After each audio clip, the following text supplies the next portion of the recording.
It is time for our weekly one-on-one with head coach Doug Pederson, presented by Wawa. Hello, everyone. I'm Eagles insider Dave Spadaro. And Doug, let's begin with this. Congratulations on a win. It had been a while, and I know it feels so good to get a win. It does, Dave. Thank you. Thank you for having me on again. And it does. It feels good to win, to get in that W column.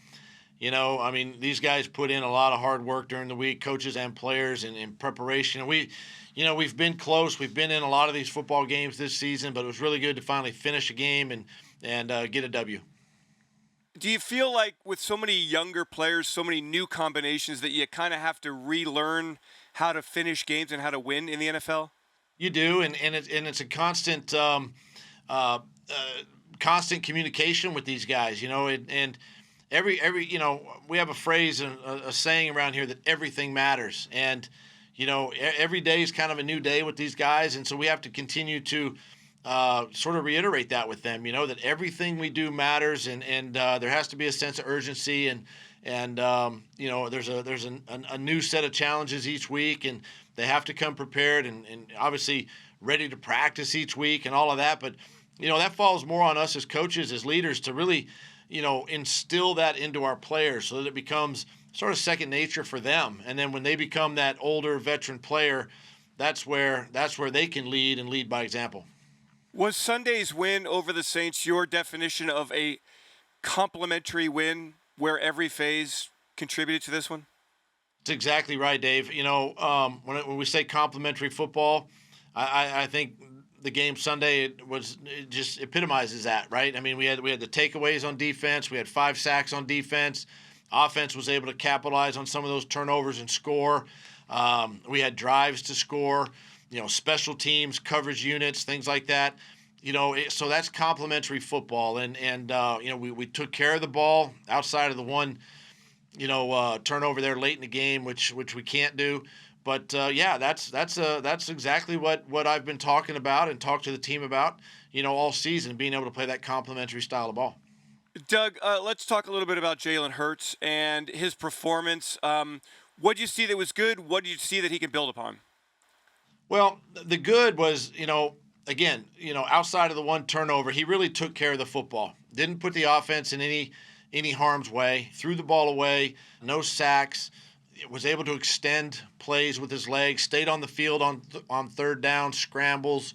Was very efficient in the passing game, also in the run game. Just ran the offense. Was very, very efficient. Now, to us as coaches, we see it when we went through the tape. There are some things that we can improve upon.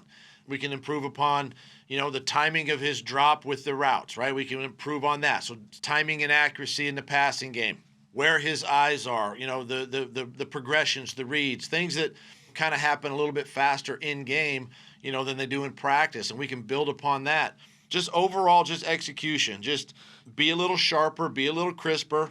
I felt like we were a little slow coming out of the huddle, getting to the line of scrimmage, allowing Jalen time to really look at the defensive structure and all that. So there are some things there that we can clean up and definitely do better this week. Doug, what is the chess match like? I mean, now the Cardinals are going to try to take away his mobility, and it's a move, counter move kind of league. So what goes on behind the scenes when you are anticipating those kind of moves from defenses in the future here, and to still give Jalen that freedom to get outside the pocket and have success if the opportunities are there? Yeah, and one of the things that you got to keep in mind is their quarterback, and they've seen their quarterback now for the last couple of years, so their defensive coaches know how to scheme and design defenses to take away a mobile quarterback, and so it's going to be a cat and mouse game this week, and we've got to come up with a really good tight game plan that still allows Jalen Jalen to have the freedom and flexibility to do the things that he did this past Sunday, and then just allow him to sort of be freed up in the passing game as well. I thought one of the things we did well against New Orleans was we kept them off balance, and I think that's a key to any offensive structures. We run left when they think you're going to the right, or vice versa, and so we've got to be able to sustain that. And I think if you can do that and then have the element of surprise play in there, like we had the reverse in there and a couple of QB runs, and be able to do that, I think you can at least have success in games like that. Why does a mobile quarterback put so much stress on a defense?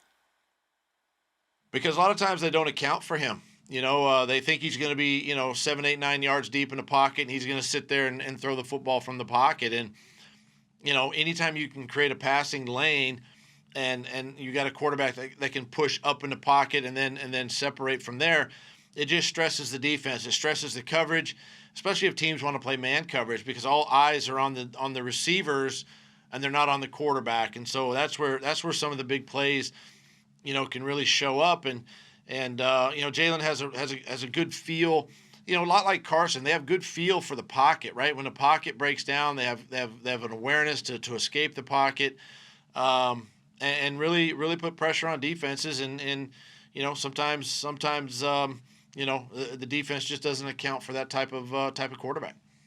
Doug, Jalen can't have success. Miles can't have success. Zach and Dallas can't have success unless the offensive line plays well. And there have been so many combinations up front this year. In the big picture, what are we learning about Jack Driscoll and Jordan Mailata and Herbig and some of these younger players?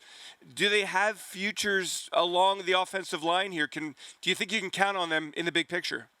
I think in the big picture you can, and we see improvement every time they go out and play a football game. I think you start with Jack Driscoll on the right side, and you think about his toughness and physicality. And this is go back to week 1 Washington, okay? And that defensive end and that defensive front, that he had to go against in week 1 as a rookie. And then fast forward all the way, to this game on Sunday where he's going against another, really good defensive front. So his growth process, he's a tough guy. He's smart.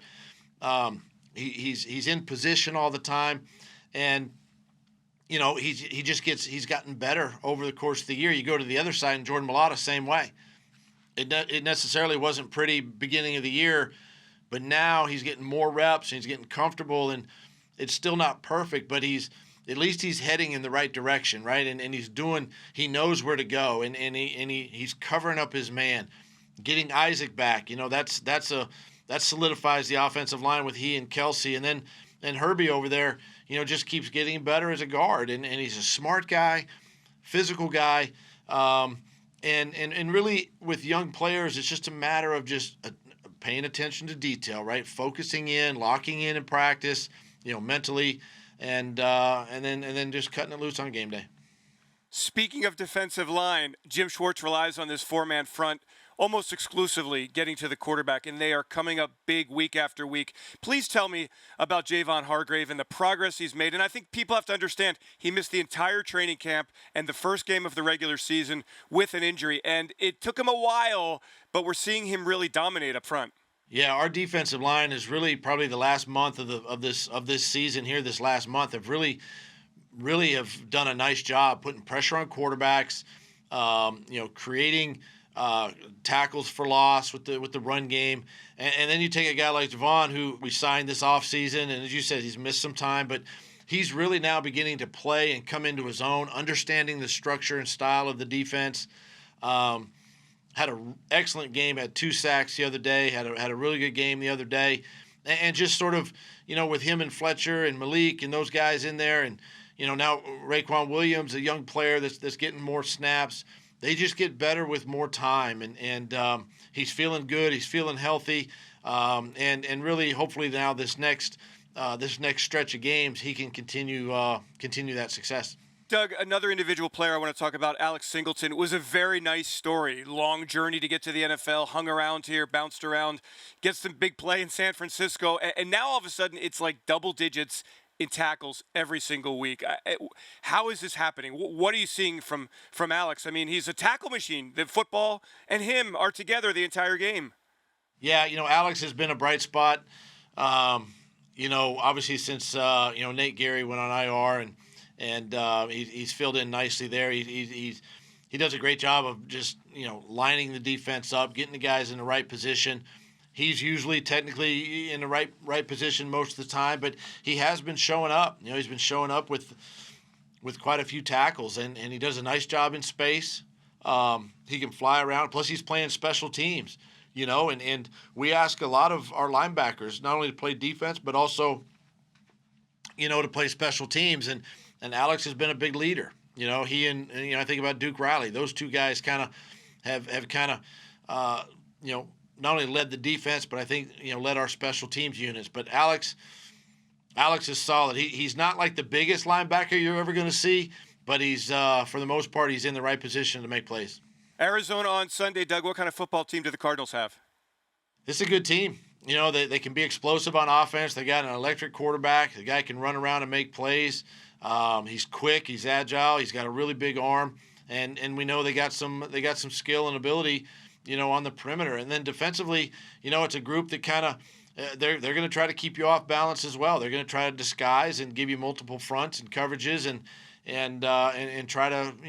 try to confuse. And then of course we would expect them to come after the quarterback a little bit and try to keep Jalen in the pocket and make him throw from the pocket. But it's a good team. They're heading in the right direction. Obviously, a playoff caliber team having success this season, and we got to go on the road and put another good game plan together.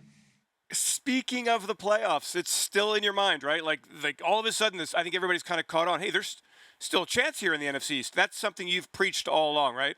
I'm going to continue to preach it until we're not. And we got to approach each game like it's a playoff game, and we just got to go 1-0 this week. And as cliche as that sounds, that's really what we got to do, because we can't look to next week and the following week.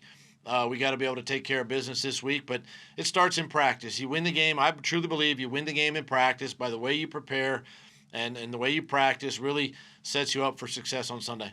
Head coach Doug Pederson, our weekly one-on-one presented by Wawa. Thanks so much, Doug. Good luck in Arizona. Beat the Cardinals. Thank you, Dave.